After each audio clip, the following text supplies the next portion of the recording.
آگے اللہ فرماتے ہیں الذی بارکنا حولہ، اس مسجد اقصی جس کے ارد گرد ہم نے برکتیں رکھی ہیں۔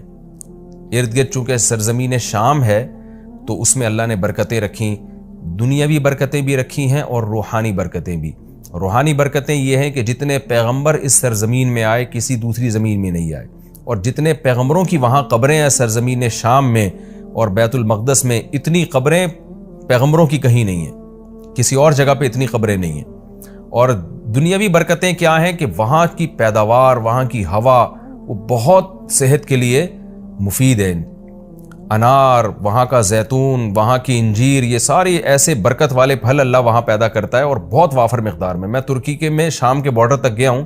پہلے تو شام کا علاقہ بہت وسیع تھا، تو یہ تو اب جو شام ہے یہ تو تھوڑا سا رہ گیا ہے۔ نبی صلی اللہ علیہ وسلم کے دور کا جو شام ہے وہ تو بہت وسیع رقبہ تھا۔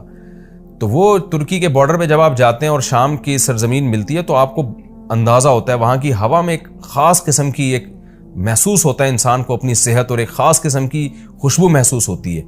اور زیتون بہت کثرت سے پیدا ہوتا ہے، انجیر بہت کثرت سے پیدا ہوتا ہے، انار بہت کثرت سے پیدا ہوتا ہے۔ وہاں کے لوگوں کی صحتیں، ان کے چہروں کی فریشنس وہ صاف بتا رہی ہوتی ہے کہ اللہ نے زمین میں جسمانی برکتیں بھی بہت زیادہ رکھی ہیں۔ اور علماء نے لکھا ہے کہ اللہ نے جب یہ بتایا نا کہ مسجد اقصی کے ارد گرد برکتیں، تو اس سے خود بخود یہ ثابت ہوتا ہے کہ جس مسجد کے مبارک ہونے کی وجہ سے اس کے ارد گرد اتنی برکتیں ہیں تو خود اس مسجد میں کتنی برکتیں ہوں گی۔ تو وہ مسجد بہت زیادہ برکت والی ہے۔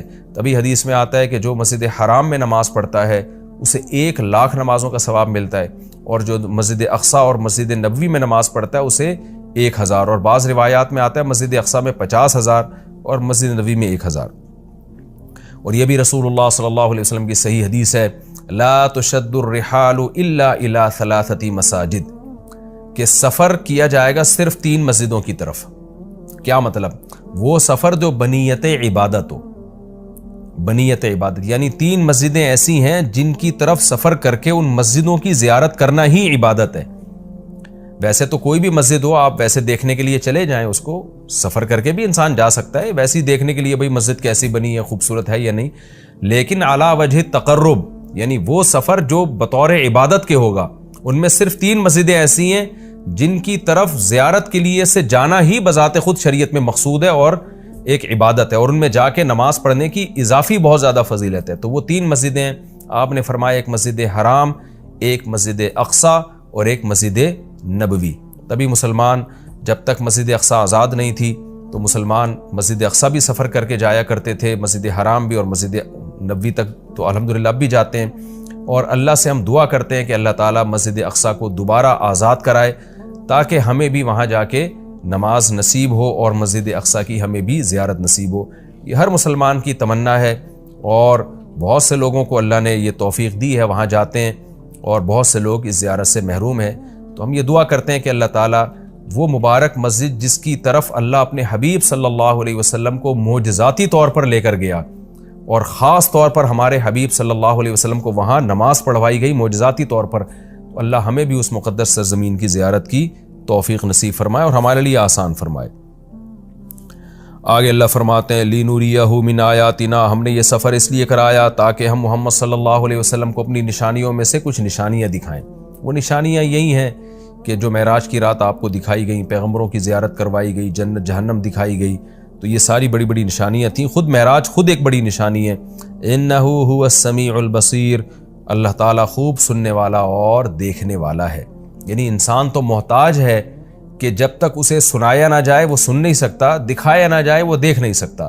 تو پیغمبر صلی اللہ علیہ وسلم بھی خود سے نشانیاں نہیں دیکھ سکتے، اللہ نے دکھائیں، اللہ نے سنائی، لیکن اللہ وہ ذات ہے جو سمیع بھی ہے اور بصیر بھی، اسے وہ ہر وقت ہر چیز کو دیکھ بھی رہا ہے اور ہر وقت ہر چیز کو سن بھی رہا ہے۔ آگے اللہ تعالیٰ ارشاد فرماتے ہیں وَآتَيْنَا مُوسَى الْكِتَابَ، یہ پیغمبروں کا سلسلہ نیا نہیں ہے، پرانا ہے۔ ہم نے محمد صلی اللہ علیہ وسلم کو جیسے کتاب دی ہے اور محمد صلی اللہ علیہ وسلم کو نشانیاں دکھا رہے ہیں، تو آپ سے پہلے موسیٰ علیہ السلام کو بھی ہم کتاب دے چکے ہیں۔ اور بیت المقدس کا تذکرہ ہے نا، تو یہودی بیت المقدس پہ ہمیشہ سے دعویٰ کرتے رہے کہ بیت المقدس تو ہمارا ہے اور اس میں تو ہمارے پیغمبر مدفون ہیں۔ تو اس کا بھی اللہ جواب دے رہے ہیں کہ ہم نے اہل یہودیوں کو کتاب دی تھی، مگر انہوں نے کتاب کا حشر کیا، تو تو آگے پورے رکوع میں اسی کی تفصیل ہے کہ کس طرح انہوں نے خدا کی نافرمانی کی ہے، جس کے نتیجے میں اللہ نے ان سے یہ خلافت چھینی ہے اور بیت المقدس ان سے چھینا گیا ہے، تو اسی کا تذکرہ ہے۔ وَآتَيْنَا مُوسَى الْكِتَابَ، ہم نے موسیٰ کو کتاب دی، وَجَعَلْنَاهُ هُدًى، اور ہم نے ہدایت بنایا تھا اس کتاب کو، لِبَنِي اسرائیل، بنی اسرائیل کے لیے، اللہ تتخذوا من دونی وکیلا، اور ان سے کہا تھا میرے سوا کسی کو کارساز نہ بنانا، اللہ ہی سے دوستی لگانا، اللہ ہی کو اپنا وکیل یعنی کارساز سمجھنا کہ اللہ ہی تمہارے کام بنائے گا بگاڑے گا، لہذا اللہ ہی سے بنا کے رکھنا ہے۔ وکیل کہتے ہیں جو آپ کے کام بنانے والا ہوتا ہے۔ تو جب اللہ پہ اعتماد اور توکل کرو گے، اللہ ہی کو کارساز سمجھو گے، تو پھر ظاہر ہے اس کی اطاعت بھی کرو گے نا، مگر یہودیوں نے ایسا نہیں کیا۔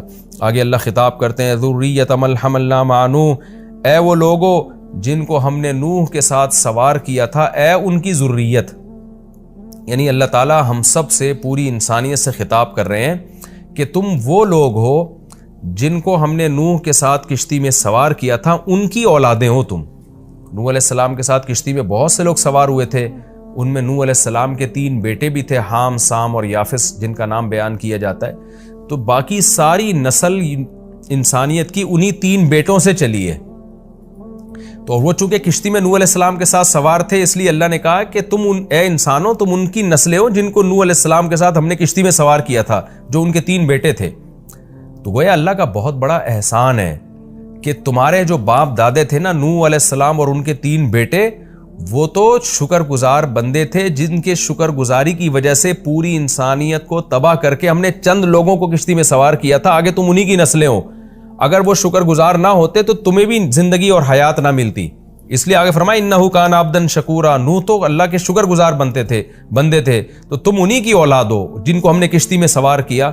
تو گویا کشتی میں سوار کرنے والوں پر بھی ہم نے احسان کیا اور تم پر بھی ہم نے احسان کیا، کیونکہ اگر ان کو ہم کشتی میں سوار نہ کرتے اور طوفان میں غرق کر دیتے تو تم بھی پیدا نہ ہوتے۔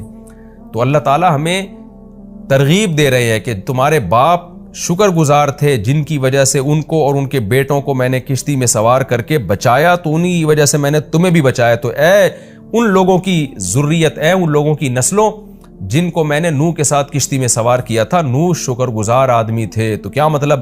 تم بھی میری ان آیات کو غور سے سنو اور تم بھی شکر گزار بنو۔ تو آگے نیا مضمون شروع ہو رہا ہے، وَقَضَيْنَا إِلَىٰ بَنِي إِسْرَائِيلَ فِي الْكِتَابِ لَتُفْسِدُنَّ فِي الْأَرْضِ مَرَّتَيْنِ۔ اس میں نیا مضمون ہے کہ ہم نے بنی اسرائیل کو بتا دیا تھا کہ تم زمین میں فساد مچاؤ گے، تم ناشکری کرو گے، جس کی وجہ سے تم پر اللہ کے عذاب آئیں گے۔ تو بنی اسرائیل نے ان باتوں پر عمل نہیں کیا جس کی وجہ سے ان پر قوم مسلط ہو کر ان کو عذاب چکاتی رہی۔